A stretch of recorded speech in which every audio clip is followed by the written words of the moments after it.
Good morning students. आज हम पढ़ेंगे डिटरमिनेंट्स।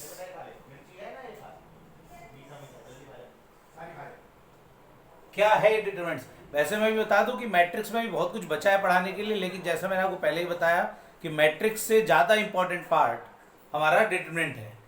ठीक है ना? तो इसीलिए हमने पहले डिटरमिनेंट स्टार्ट कर दिया। जो मैट्रिक्स की प्रॉब्लम्स है भी और छोटी छोटी बातें बताने लायक, वो मैं आपकी क्वेरी धीरे धीरे क्लियर कर दूंगा आपके क्वेश्चन आने पर।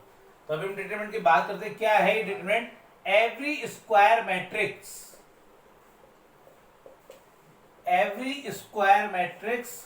is associated with a number।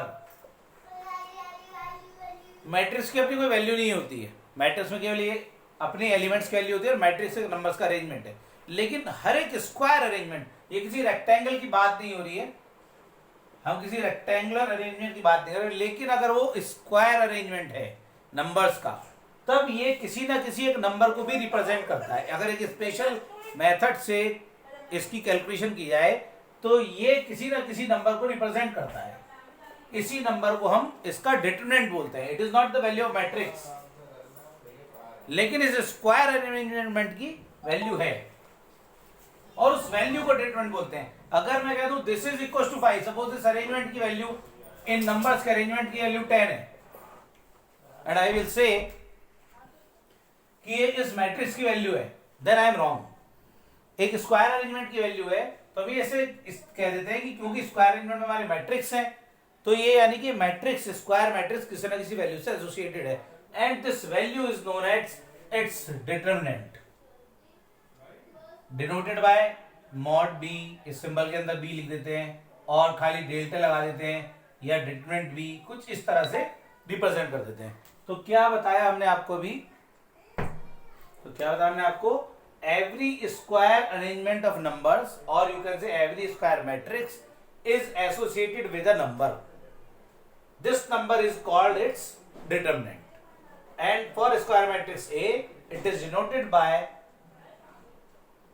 A determinant, और ये मॉड जैसा सिंबल है हमारा, है ना, डिटरमिनेंट ए, और इस लैंग्वेज में लिख देते हैं डिटरमिनेंट की short form DET, determinant A और डेल्टा, किसी भी तरह हम रिप्रेजेंट कर देते हैं डिटरमिनेंट ए। अब ये क्या होता है, इसकी वैल्यू कैसे आती है, वो नंबर क्या है, उस किसी भी स्क्वायर अरेंजमेंट किस नंबर से एसोसिएटेड है, वो नंबर निकालना है हमें। अब सीखते हैं कैसे। स्क्वायर अरेंजमेंट मतलब 1/1, 2/2, 3/3, हमारे कोर्स में 3/3 करिए। तो पहले फर्स्ट वाला पार्ट देखते हैं, for 1/1। If matrix A is this 5, तो डिटरमिनेंट ए क्या होगा? जो इसके अंदर एक सिंगल वैल्यू है वो इसकी डिटरमिनेंट की वैल्यू है। इसमें कोई बड़ी बात नहीं, कोई नंबर 3-4 अरेंजमेंट नहीं है, एक ही नंबर है। So this is related with this 5, इसके डिटरमिनेंट की वैल्यू 5 ही है। 7 बी मैट्रिक्स हमारा, it is having single element only -7, तो इसकी वैल्यू हमारी -7 ही रहेगी। जो 1/1 में जो एक एलिमेंट है वही हमारे इसके डिटरमिनेंट की वैल्यू है। अच्छा, नेगेटिव मैंने एग्जांपल इसलिए लिया so that you will not be confused कि ये मॉड तो नहीं है। नहीं, ये मॉड नहीं है, it is a symbol of determinant. Determinant is 5, जो सिंगल एलिमेंट है वही इसकी वैल्यू है। अगर माइनस है तो माइनस रहेगी। और 2/2 की बात करते हैं। 2/2 थोड़ा सा अलग है। If a is 5, 4, 2, 1, then what is this determinant a? This cross product, ये वाली प्रोडक्ट पहले लेनी है, माइनस फॉर्मूले में है, and then this product, okay, this product 5 1 5 minus 4 2 8. You can say a11 is multiplied with a22 and minus a21 is multiplied with a12. जरूरत नहीं है इतनी समझने की, this diagonal multiplied minus these two elements. एक बार और देख लेते हैं क्या बताया हमने आपको। डिटरमिनेंट बी क्या होगा? Again I am saying, I am repeating, it is not the value of B कि सब बी की वैल्यू है -3 एंड माइनस समथिंग। ये डिटरमिनेंट बी है, बी एक मैट्रिक्स था, तो now what I am getting determinant B, तो उसका सिंबल ही चेंज हो गया। ओके, ये सिंबल, इसकी कोई वैल्यू नहीं है, इस अरेंजमेंट की वैल्यू है, इसकी वैल्यू है सिंगल, इसकी कोई वैल्यू नहीं है। मैंने कहा इसकी कोई वैल्यू नहीं, गलत है, इसके डिटरमिनेंट की वैल्यू होती है इस अरेंजमेंट की। जब मैंने इन अरेंजमेंट को इन ब्रैकेट्स में लग दिया है, अब हम इसकी वैल्यू फाइंड कर सकते हैं। -3 माइनस का 14, -3 + 14 दैट विल बी 11। जैसा कि मैं आप लोगों को पहले ही बता चुका हूँ कि मुझे कम टाइम में ज़्यादा कवर करना होता है, तो इसलिए मैं बातें रिपीट ज़्यादा नहीं करता हूँ। तो आप लोग प्लीज़ जितना आपने पढ़ा पीछे जो भी है उसे रिपीट कर कर जरूर देखें टॉपिक, तब आगे फॉरवर्ड करें। चलो कम टू द पॉइंट। 3/3 के डिटरमिनेंट की वैल्यू के लिए पहले हमें दो चीज पढ़नी है, माइनर्स एंड देन कोफैक्टर्स। उसके बाद हम वैल्यू निकालना सीखेंगे। माइनर्स MIJ क्या होते हैं? ये करस्पॉन्डिंग टू एवरी एलिमेंट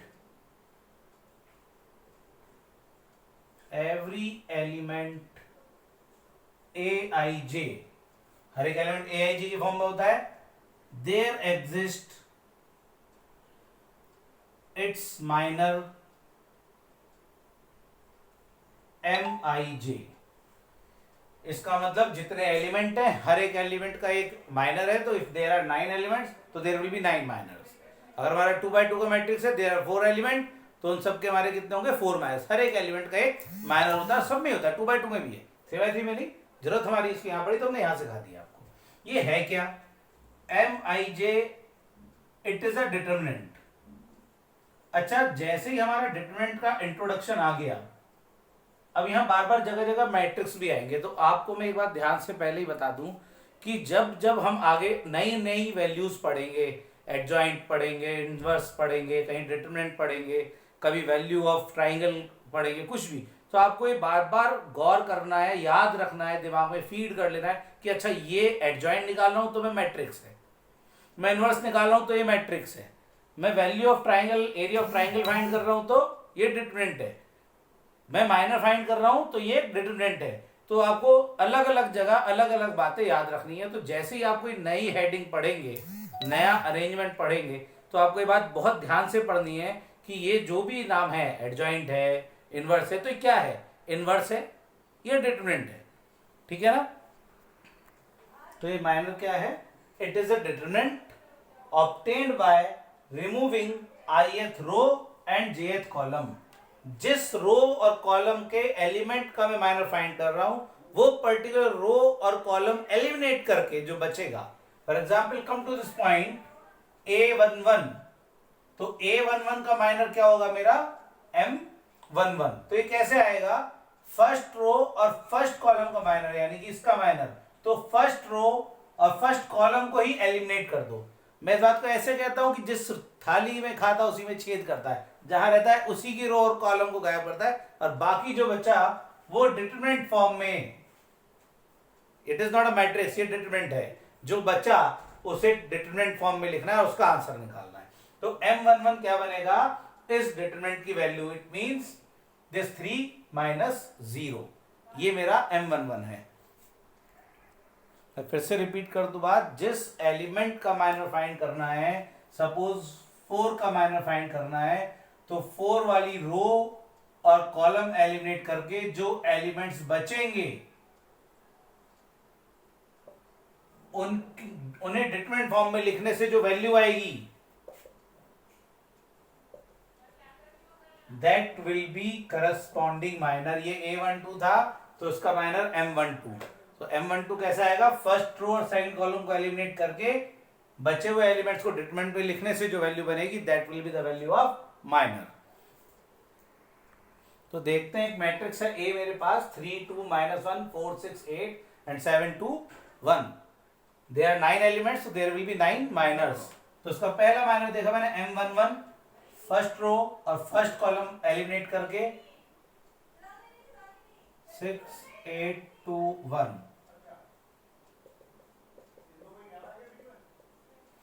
ये हमारा M11 हो गया। M12, अच्छा ये जरूरी नहीं आपको ऐसे लिखना, क्योंकि पहला था तो इसलिए मैंने ऐसे फॉर्म बना दी, बस आप देख सकते हो। फॉर 2, ये रो और कॉलम एलिमिनेट की, क्या बना? 4 8 7 1, तो 4 1 4 माइनस 56, हम डायरेक्ट भी लिख सकते हैं। M13 इस एलिमेंट के लिए, ये रो और कॉलम एलिमिनेट कर दी, 8 माइनस 42,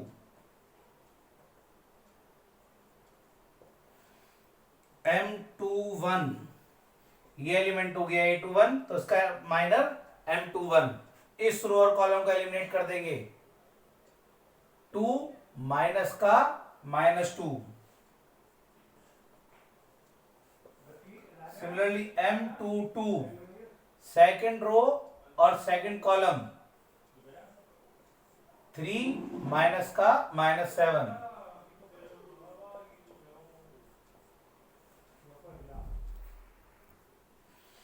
तो ये आ गया मेरा M22 3 माइनस -7। M23 क्या होगा? M23 इसका करस्पॉन्डिंग एलिमेंट, तो 6 माइनस का 14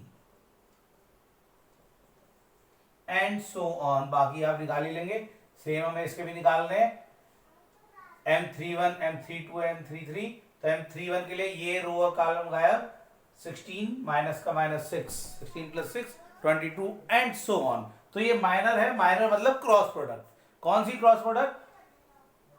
ith रो और jth कॉलम को गायब करने के बाद वाले डिटरमिनेंट की वैल्यू। अब आप पहले डिटरमिनेंट बना के लिखो या डायरेक्ट क्रॉस प्रोडक्ट लिख दो, या 2/2 का है तो एक ही एलिमेंट होता है,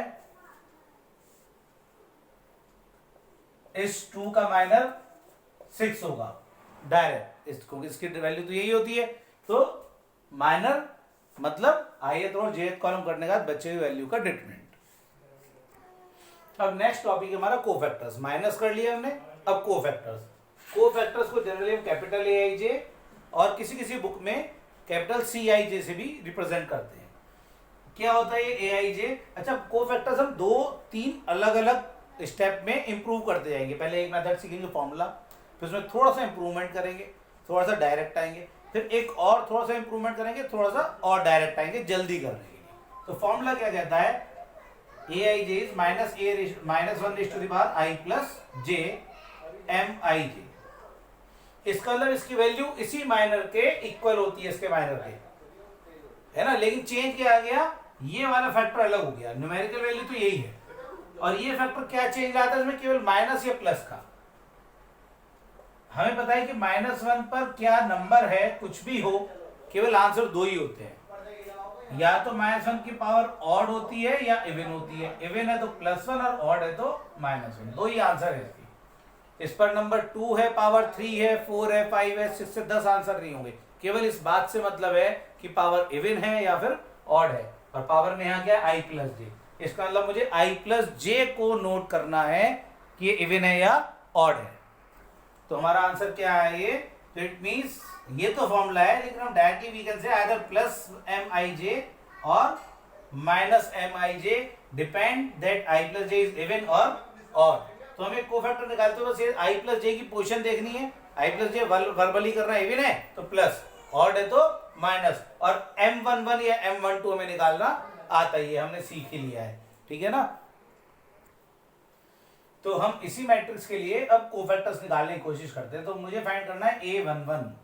तो A11, इसका मतलब इन दोनों का सम पहले मैंने चेक किया, 2 आ रहा है, यानी कि इवन है तो प्लस M11 के इक्वल होगा। और M11 मुझे पता ही है, कैसे देखते हैं? इस एलिमेंट के रो और कॉलम एलिमिनेट किए, और ये वाली प्रोडक्ट, इस डिटरमिनेंट की वैल्यू 6 - 16, तो इट विल बी -10। A12, तो A12 में एक तो मैंने अपना साइन लगाया माइनस, बिकॉज 1 + 2 इज ऑड, और ये आ गया मेरा M12। अब M12 से भी अंदर से नेगेटिव आंसर आया तो पॉजिटिव हो जाएगा, अदरवाइज कोई बात नहीं। तो ये माइनस हमने अपने पास से लगाया है। M12 क्या हो गया? इस एलिमेंट के लिए रो और कॉलम 4 - 56, तो माइनस का 52, और बाहर माइनस पहले से था तो +52। अब कुछ भी आ सकता है, ये फॉर्मूले का माइनस है। अब अंदर की वैल्यू पर डिपेंड करता है, पॉजिटिव या नेगेटिव, तो उस पर total answer. A13, again the some is even, तो प्लस M13 प्लस इस एलिमेंट के लिए 8 - 42, 36, 34। A21 some is odd, minus M21 minus 2 minus का -2, तो -4। A22 प्लस अब जरूरी नहीं कि M22 लिखूं, ये तो मैंने आपको समझाने के लिए लिखा है, मुझे पता होना चाहिए। मैंने देखा सम इवन है, प्लस लगा दिया, M22 यानी कि ये वाले इसके एलिमेंट को रिमूव करके ये वाले माइनर की वैल्यू 3 माइनस का -7, A23 माइनस 6 माइनस 14 -8 तो प्लस हो गया, ठीक है ना, एंड सो ऑन। तो ऐसे ही हम लास्ट वाली रो के भी कोफैक्टर्स फाइंड कर लेंगे। यहां पर हमने क्या कर लिया है, अब आपने 1 by 1 की ट्रीटमेंट की वैल्यू आ गई, 2 by 2 के ट्रीटमेंट की वैल्यू आ गई, 3 by 3 हमने वैल्यू नहीं सीखी, लेकिन अभी हमने माइनर पता कर लिया, कोफैक्टर्स पता कर लिए, और एक बहुत इंपॉर्टेंट चीज एडजॉइंट ए। अच्छा, मैं डिटरमिनेंट पर 3 by 3 के डिटरमिनेंट पर और उससे आगे की उसकी थ्योरी पर नेक्स्ट वीडियो में कराऊंगा आपको, क्योंकि वीडियो बहुत लंबी होती जा रही है। It's okay. तो यहां हम आपको सिखाएंगे adjoint of A, adjoint of a matrix A, you can से इन शॉर्ट ऐसे लिखते हैं हम एडजॉइंट ए। ये क्या होता है, इट इज अ मैट्रिक्स, ये एक मैट्रिक्स है, डिटरमिनेंट नहीं है कोई, ये भी एक मैट्रिक्स है। कैसा मैट्रिक्स है, obtained by matrix of cofactors.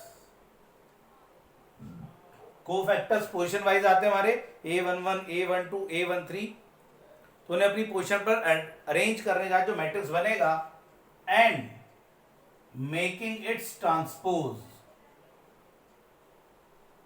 फिर जो मैट्रिक्स बनेगा उसका हम ट्रांसपोज कर देंगे, तो हमारा जो नया मैट्रिक्स आता है that will be called adjoint A, transpose of matrix of cofactors. Is it clear? In short क्या कह सकते हैं आप, ट्रांसपोज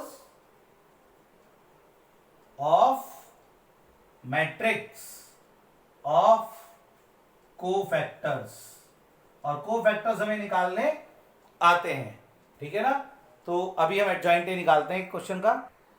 अच्छा, यहाँ ना आप पढ़ाने के डिफरेंस को समझ पाएंगे, आप मेरे आगे के मेथड को बहुत ध्यान से फॉलो करना। मैंने क्या बताया, ये आपको केवल एक बताने का तरीका है, शुरू में स्टार्टिंग की थ्योरी अलग होती है और क्वेश्चन का सॉल्यूशन एक अलग होता है।